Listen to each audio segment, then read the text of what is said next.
Top 10 tips to help you build the ultimate night routine to boost your success. Coming up.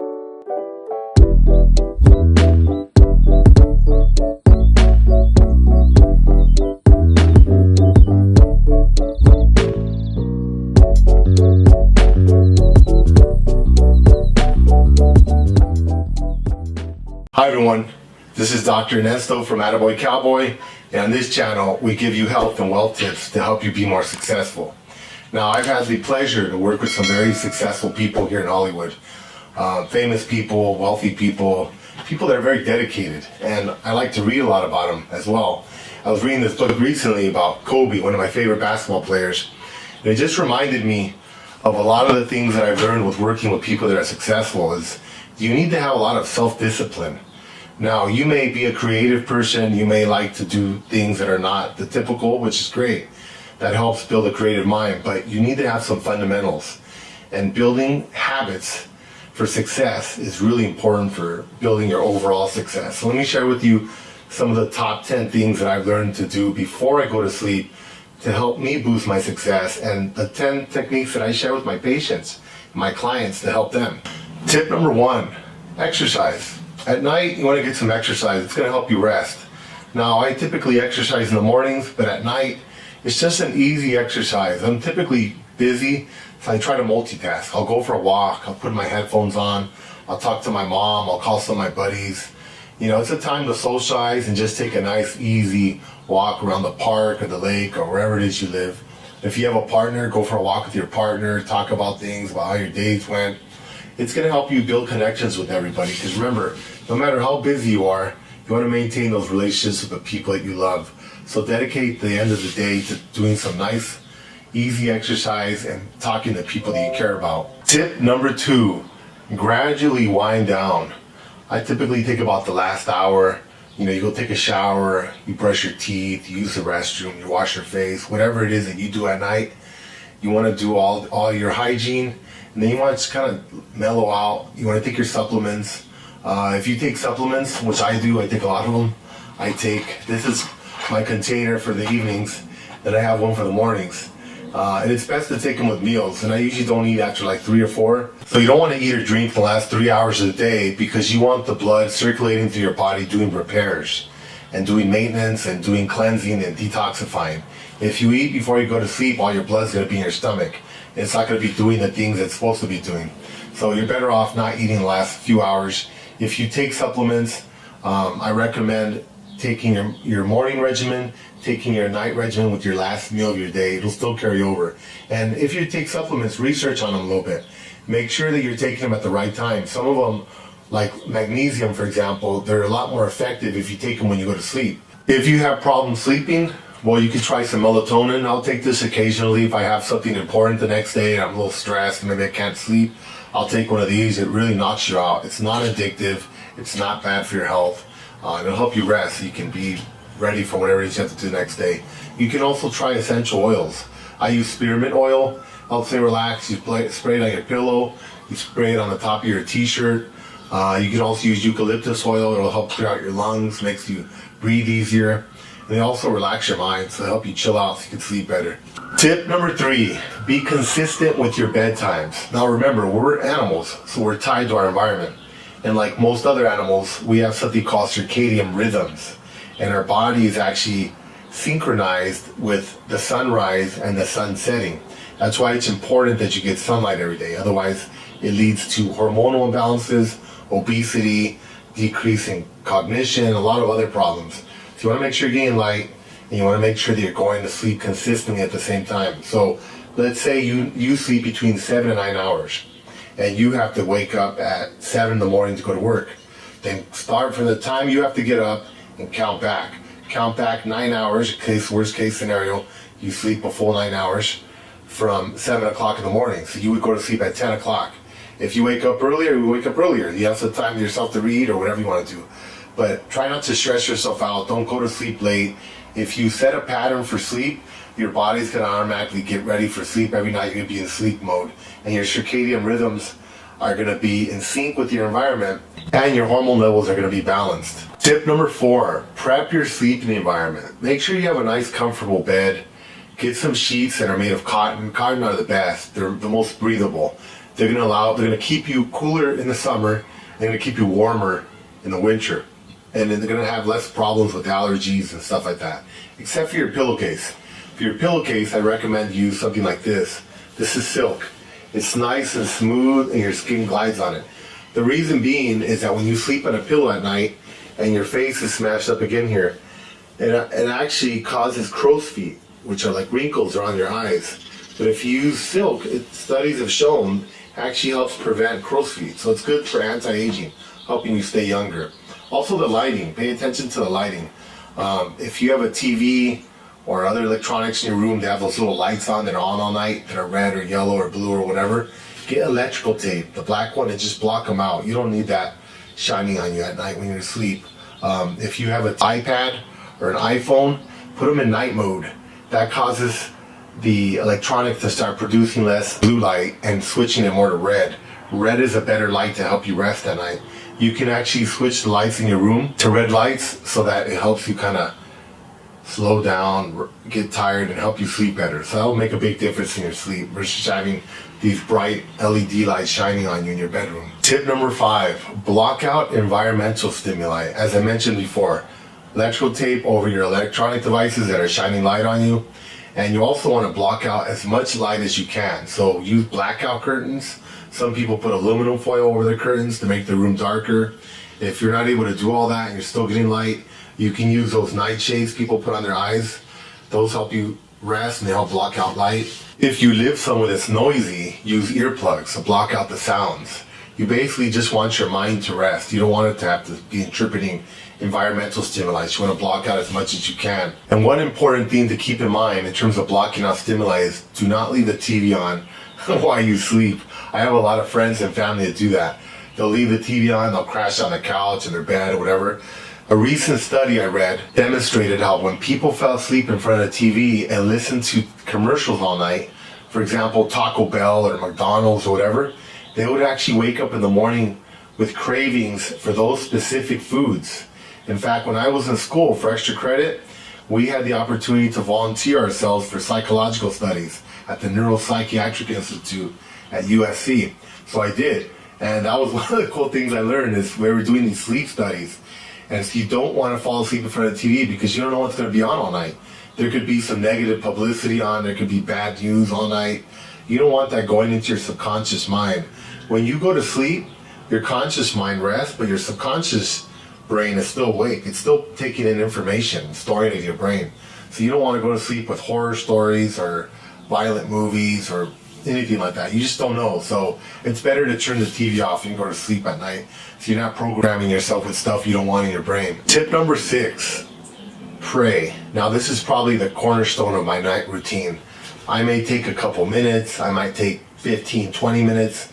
It's between a prayer and a meditation, but I'm going to call it a prayer because I meditate in the morning, and my meditation is basically wiping my brain clean and listening to my inner self and hearing messages coming through God to advise me on things. But at night, I'm talking directly to God. I'm telling him, hey God, you know what? I split into 3 sections. Number 1 is gratitude. I talk about all the things I'm grateful for the day, my job, my food, the roof over my head, my health, the health of my family, my friends. I'm just grateful. Always be grateful. I say thanks to God. It doesn't matter who your God is. Allah, Buddha, Jesus, whatever. It's all the same. Just show your gratitude to the Creator, whoever you believe in. Second, I visualize success. I visualize things that I want to get done, how I want it to look like. Professional athletes do this. Like if you look at the Olympians, during the Olympics, you'll see them closing their eyes and doing stuff. I remember I'd watch Michael Phelps and Lindsey Vonn during the Winter Olympics. She would like close her eyes and she'd be going like this, as if she was already skiing. She hadn't even started yet. It's a technique that's tried and true. They do it in sports. They teach it in sports psychology, and it's very effective. So I do visualizations every night. I visualize what I want to get done the next day, what I want to get done in my life, what I want to get done that month, that week. Just visualize your success and visualize how the outcome's going to be. The third thing I think about is resolving the most prominent issues in my life. For example, I'm having a problem with a sibling. I'm in a lawsuit. I have things that are unpleasant. They come up in everybody's life. Just think about your top 3 most unpleasant things and think about how you're going to resolve them, and ask God to help you resolve them, and say, hey, you know what, God, I'm looking forward to resolving this, and then visualize that issue being resolved and putting behind you, because life is like that. You're going to have challenges your whole life. That's nothing new. Everybody has problems. The issue is, how do you deal with them? What determines your success is not whether or not you have luck or you have problems or not. We're all going to have problems. It's how you deal with things, how you're going to manage them. One thing to do is, as I said, visualize dealing with them and think of the end in mind. Don't get stuck in step by step how am I going to do it. Just look at, okay, I'm in this lawsuit. All right, I'm going to visualize I'm done. I'm finished. I'm so happy it's over. The in-between, the universe will figure it all out for you. Tip number 7. I learned this from my grandfather, who was a gynecologist, and he used to tell my mom told me, don't use elastic when you go to sleep. Use loose clothing. If you have elastic on your underwear or something, take them off. Put on a loose t-shirt, some loose cotton pants, something like that. Or if you're comfortable, sleep in the nude.